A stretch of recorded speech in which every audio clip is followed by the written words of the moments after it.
closer because of the music.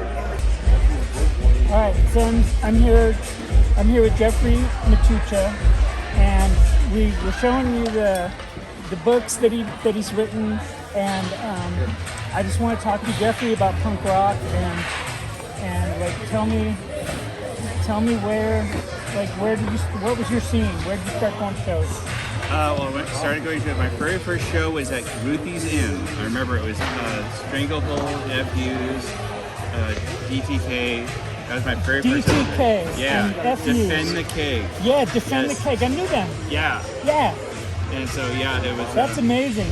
I was hanging out with a bunch of guys who were in a band called Public Enema. Okay, yeah. It was one of Dave Edwardson's first band of Neurosis fame. Okay. And yeah, they were the guys who recruited me into the punk scene. Okay. Yeah, and I became a Ruthie's regular, and then when Gilman showed up, I started going to Gilman all the time. So where did you meet them? Berkeley High. Okay. We were all Berkeley High students, yeah. And you were in what grade? Well, I think it was when I was like a sophomore. Okay, cool. Yeah, so technically I'd been listening to some punk bands like Tough Darts and Psychotic Pineapple, but I didn't really get into the like hardcore scene until then. So that was like 85? Earlier than that, actually. 83? Yeah, something like that. Yeah, cool. Yeah. Nice. So, but... the FUs, that's early. Yeah, and I was like all over the place, mostly in the punk scene, but I went to new wave shows, metal shows, weird, unclassifiable music shows. Yeah. We had those. We had in the Bay Area. We had those like noise shows and like experimental music and Shark Bait, Ruin. Yeah. Like Ruin, the loudest band I've ever listened to. I think my ears were ringing for like a month after that. Yeah. So what are some of the most amazing shows that you ever saw? Oh God, let's see. Ruin was one of them. I remember I went to Gilman to see a bunch of bands I'd never heard of, and that's how I saw No Means No for the first time. No Means No. Yeah. And I went to see Operation Ivy open for someone at a club. And this is one of the reasons I write. I didn't know who they were opening for. I never heard of them. I didn't know anything about them. Operation Ivy. And Operation Ivy was opening for them, which was weird because they used to be the headliner. Right. The band turned out to be Guar. Guar. And I had absolutely no idea what was about to happen. I was like, oh, I'm kind of tired. I'll see if this next band's any good. And I spent like the whole night with my jaw on the floor. I had no idea what was about to happen. That's the best way to see Guar, and that's amazing. One of my most amazing club experiences ever. Yeah.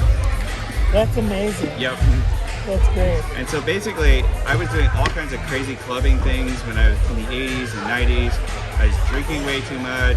I was trying out all these drugs. I got caught up in the meth scene. Oh boy. And I was hanging out with just all kinds of weird, crazy characters. And it's like I have way too many stories to tell. Yeah. That's why I write. Yeah. Yeah. So what's one of your crazy stories that you maybe is safe for YouTube or whatever?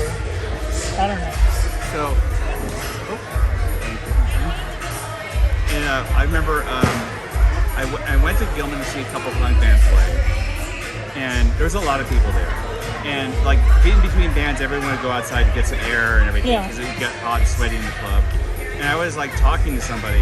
I was in this conversation, and everyone had gone back into the club to see the next band. Okay.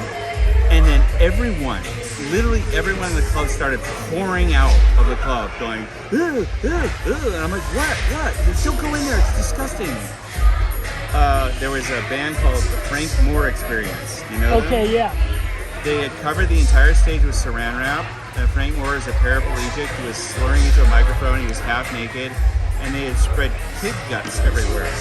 And they were rolling around in the pig guts. And I was like, oh my God, that's gross. And literally everyone in the club left. Yeah. So I'm outside with all these people who are avoiding the pig gut stuff because it was disgusting. And then all of a sudden, everyone started rushing back into the club, like running as fast as possible. Like the whole crowd went back in, and I'm like, what's going on? The women started taking their clothes off. Right. And so I have never in my life seen a band empty an entire club and then refill it.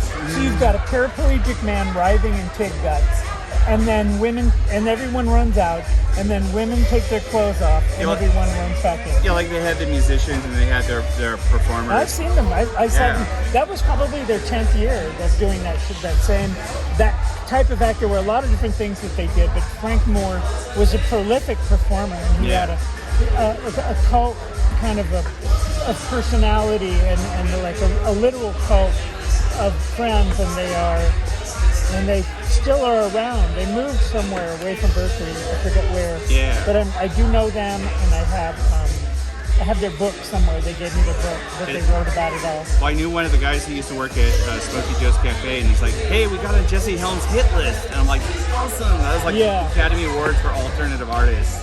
You Yeah. get on Jesse Helms hit list back in the day. Yeah. Yeah, but eventually I got clean and sober. Okay. And I stopped Oh, doing sure, that. go for it. We're good. Yeah, eventually. There you go.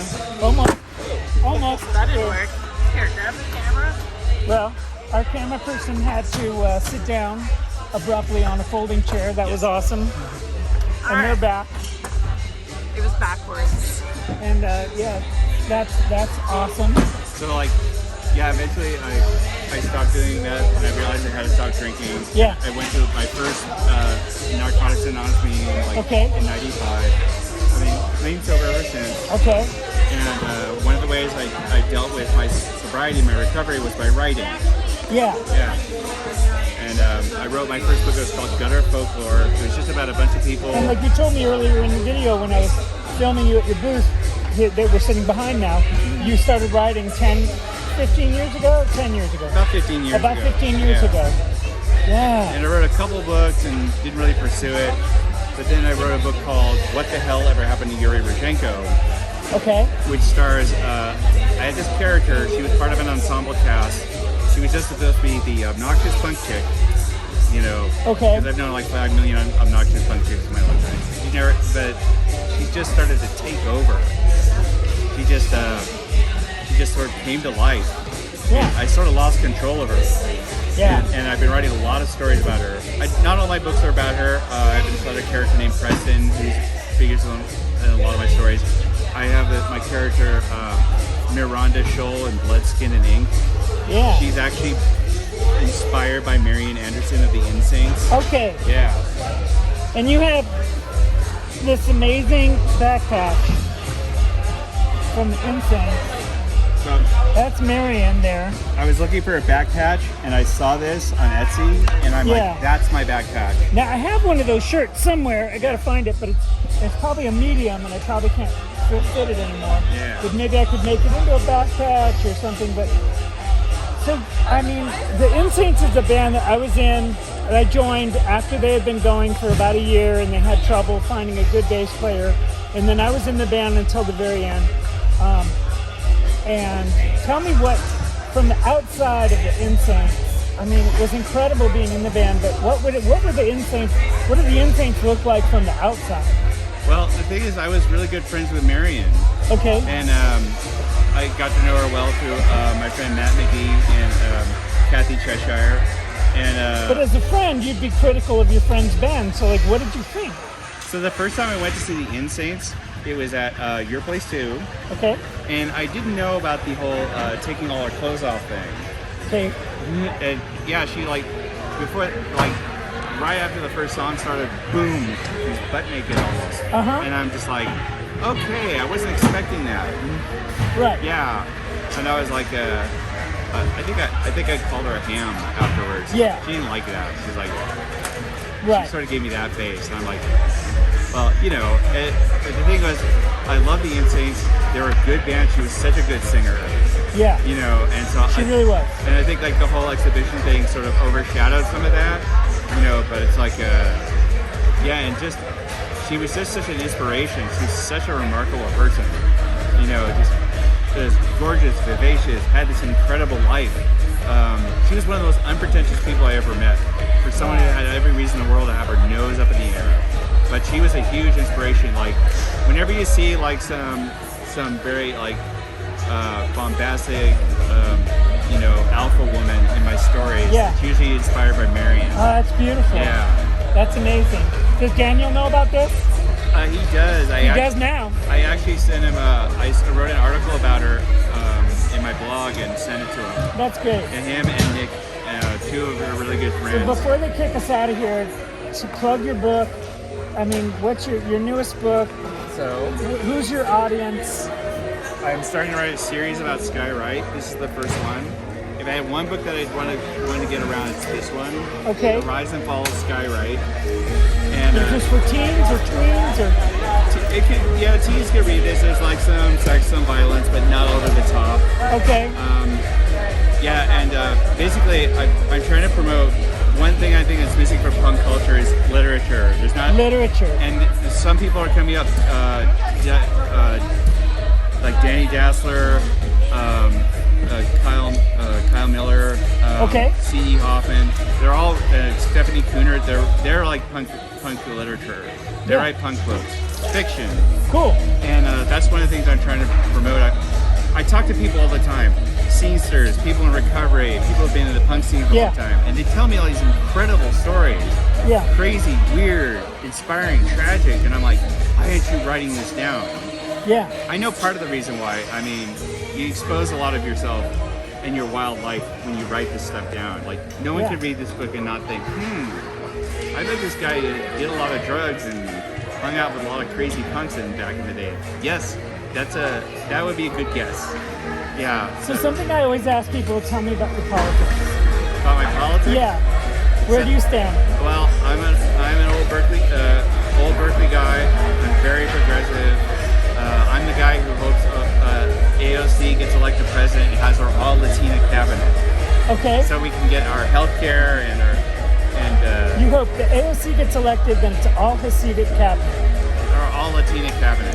Nothing but Latinas and indigenous women in her cabinet. Okay. Yes. And I'd be like, yes.